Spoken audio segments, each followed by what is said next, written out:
हरतालिका तीज की व्रत कथा। द्वापर युग में जब महाभारत का युद्ध समाप्त हो गया और पांडवों को राज्य प्राप्त हो गया, तब चारों ओर सुख शांति स्थापित हो गई। भगवान श्री कृष्ण भी द्वारका चले गए। बहुत दिनों के बाद में एक दिन भगवान श्री कृष्ण स्वयं ही पांडवों का हाल जानने के लिए हस्तिनापुर आए। तभी सभी पांडवों ने उनका बड़ा ही सत्कार किया। तब द्रौपदी ने उनसे पूछा, हे कृष्ण, हे मधुसूदन, आप आदि मध्य अंत से रहित हैं, आपकी माया का कोई पार नहीं, आप सर्वज्ञ हैं और आप ही परमेश्वर हैं। आप मुझे ऐसा उपाय बताएं जो कि हम स्त्रियों को सभी प्रकार के रोग शोक और पापों से मुक्ति प्रदान करें और हमें सुख शांति प्रदान करें। आप कोई ऐसा उपाय बताएं जो कि सभी स्त्रियों को धर्म मार्ग में प्रेरित करें। यह सुनकर भगवान श्री कृष्ण बोले, हे द्रौपदी, तुम धन्य हो, क्योंकि तुमने केवल अपने लिए ही नहीं बल्कि समस्त स्त्री जाति के हित के लिए प्रश्न किया है। अब मैं तुम्हें ऐसा ही उपाय बताता हूँ। उस उपाय का नाम है हरतालिका तीज का व्रत। भगवान श्री कृष्ण ने आगे कहा, हे द्रौपदी, इस हरतालिका तीज के व्रत के अंतर्गत भगवान शंकर और माता पार्वती की पूजा की जाती है। भगवान शंकर अजर अमर हैं और महान योगी हैं। वह सहज में ही प्रसन्न हो जाने वाले और भोलेनाथ हैं। अतः उनकी पूजा करके कोई भी स्त्री सौभाग्य प्राप्त कर सकती है। भगवान श्री कृष्ण ने कहा, हे द्रौपदी, अब मैं तुम्हें वह प्रसंग सुनाता हूँ जिसके आधार पर यह व्रत किया जाता है। भगवान श्री कृष्ण बोले, भारत देश में हिमालय नामक एक महान पर्वत है। यह विश्व के सभी पर्वतों का राजा है। वह सदा ही बर्फ से ढका रहता है। उसके निकटस्थ क्षेत्रों में भिन्न भिन्न प्रकार के वृक्ष हैं और अनेकों प्रकार के पशु एवं पक्षी वहां पर विचरण करते हैं। देवता, गंधर्व आदि सदैव ही वहां घूमते रहते हैं। इन पर्वतराज हिमालय ने मनुष्य तन धारण करके मैना नामक स्त्री से विवाह किया था और फिर वह सुखपूर्वक अपना जीवन यापन करने लगे। फिर इनके घर में एक सुंदर कन्या का जन्म हुआ। उसका नाम उमा रखा गया था। पर्वतराज हिमालय की पुत्री होने के कारण उनको पार्वती भी कहा जाता था। एक बार पर्वतराज हिमालय अपने महल में विश्राम कर रहे थे। नारद मुनि उनसे मिलने के लिए आए। हिमालय ने उनका बहुत आदर किया और उनको उत्तम आसन प्रदान किया। फिर हिमालय ने अपनी पुत्री को वहां बुलाया और नारद जी से कहा, हे मुनिवर, आप तो तीनों कालों को जानने वाले हैं। कृपया करके इस कन्या का भविष्य मुझे बताएं। यह सुनकर नारद मुनि ने कहा, आपकी कन्या सुलक्षणा है और सभी प्रकार के उत्तम गुणों से युक्त है। ये पार्वती जी के लिए बात हो रही है। लेकिन इसका विवाह किसी परिवार विहीन, सुखों से उदासीन, तपस्वी और योगी व्यक्ति के साथ में ही होगा।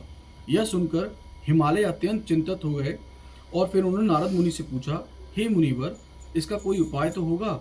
तब नारद मुनि ने कहा, हे हिमवन, विधाता ने जो कुछ किसी के ललाट पर भाग्य में लिख दिया है उसे कोई भी मिटा नहीं सकता। परंतु एक उपाय मैं बताता हूँ। मैंने इस कन्या पार्वती के पति में जो जो गुण बताए हैं वह सभी गुण भगवान शंकर में हैं। यदि किसी कन्या पार्वती का विवाह उन भगवान शंकर के साथ में हो जाता है तो इस कन्या का कल्याण ही होगा। यह सुनकर हिमालय ने पूछा, यह विवाह किस प्रकार से संपन्न होगा, क्योंकि भगवान शंकर तो सदैव में ही तप में लीन रहते हैं। तब नारद मुनि ने कहा, यदि तुम्हारी कन्या भगवान शंकर का ध्यान करते हुए तप करे तो वह प्रसन्न हो सकते हैं। यूँ तो भगवान शंकर की आराधना करना बहुत ही कठिन है, लेकिन यदि सच्चे मन से आराधना की जाए तो भगवान शंकर शीघ्र ही प्रसन्न हो जाते हैं और भक्त का कल्याण करते हैं। सहज में ही प्रसन्न हो जाने के कारण उनको भोलेनाथ और आशुतोष भी कहा जाता है। इतना कहकर नारद मुनि चले गए। समस्त प्रसंग को जानकर पार्वती वन में जाकर तप करने लगी। इस प्रकार से उन्होंने कई वर्षों तक अत्यंत कठोर तप किए। उधर ब्रह्मा जी तथा ऋषि मुनियों ने भगवान शंकर के समक्ष जाकर उनसे प्रार्थना की कि हे प्रभु, पार्वती ने आपको प्राप्त करने के लिए अपार तप किया है, अब आप उनको अंगीकार कीजिए। तब भगवान शंकर ने कहा, तथास्तु, ऐसा ही होगा। अब उचित समय आ गया है और मैं शीघ्र ही पार्वती से विवाह करूंगा। यह सुनकर ब्रह्मा जी तथा ऋषि मुनि प्रसन्नता प्रकट करने लगे और भगवान शंकर की जय जयकार करते हुए अपने अपने स्थान पर चले गए। उधर पार्वती का कठोर तप निरंतर जारी था। फिर उस दिन भाद्रपद मास की शुक्ल पक्ष की तृतीया तिथि और हस्त नक्षत्र था। उसी समय भगवान शंकर वहां प्रकट हो गए और उन्होंने पार्वती से कहा, हे पार्वती, मैं तुम्हारी कठोर तपस्या देखकर अत्यंत प्रसन्न हुआ हूँ। अब तुम मनवांछित वर मांग लो। तब पार्वती ने कहा, हे नाथ, यदि आप मुझ पर प्रसन्न हैं तो आप ही मेरे पति बने। आप मुझसे विवाह करके मुझे अपने चरणों में स्थान प्रदान करें।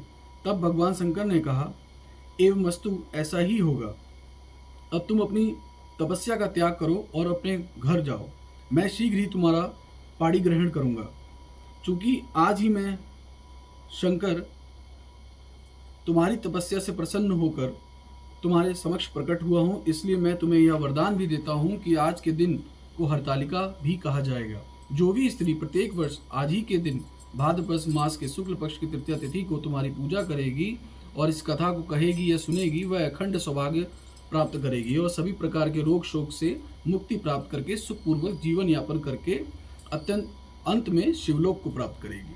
भगवान शंकर के इन वचन को सुनकर पार्वती अत्यंत प्रसन्न हुई। फिर वह भगवान शंकर को प्रणाम करके अपने घर वापस आ गई। बाद में ब्रह्मा जी ने सप्त ऋषियों को हिमालय के घर भेजा। हिमालय ने उनका उचित आदर किया। फिर उन्होंने शुभ दिन का निर्धारण करके शीघ्र ही यह विवाह संपन्न कराने का निश्चय किया। उन सप्त ऋषियों ने वापस ब्रह्मा जी के समक्ष जाकर सारा हाल कहा। फिर विवाह की तैयारियां की जाने लगी। फिर निर्धारित तिथि फाल्गुन मास की कृष्ण पक्ष की त्रयोदशी पर भगवान शंकर अपनी बारात के साथ में चले। उनकी बारात में ब्रह्मा जी, विष्णु जी, समस्त सुरगण, शिव जी के गण इत्यादि गए। फिर वैदिक रीति से भगवान शंकर और पार्वती का विवाह संपन्न हुआ। इस प्रसंग को सुनाकर भगवान श्री कृष्ण ने द्रौपदी से कहा, हे द्रौपदी, जो भी स्त्री प्रत्येक वर्ष भाद्रपद मास के शुक्ल पक्ष की तृतीया तिथि को हरतालिका व्रत करती है, वह अखंड सौभाग्य प्राप्त करती है। इस व्रत को करने से भगवान शंकर और माता पार्वती की कृपा प्राप्त होती है। जो स्त्री भक्ति युक्त चित्त से इस सर्वश्रेष्ठ व्रत को करती है तथा इसकी कथा सुनती है, उसके सभी रोग शोक और पाप नष्ट हो जाते हैं। वह सुख समृद्धि प्राप्त करती है और जीवन में समस्त प्रकार के सुखों का उपभोग करते हुए अंत में शिवलोक में स्थान प्राप्त करती है। भगवान भोलेनाथ की जय। कथा समाप्त हुई। अब जो शुक्र खाती है वो बनती है चुटिया का दुनिया नहीं खे। शिव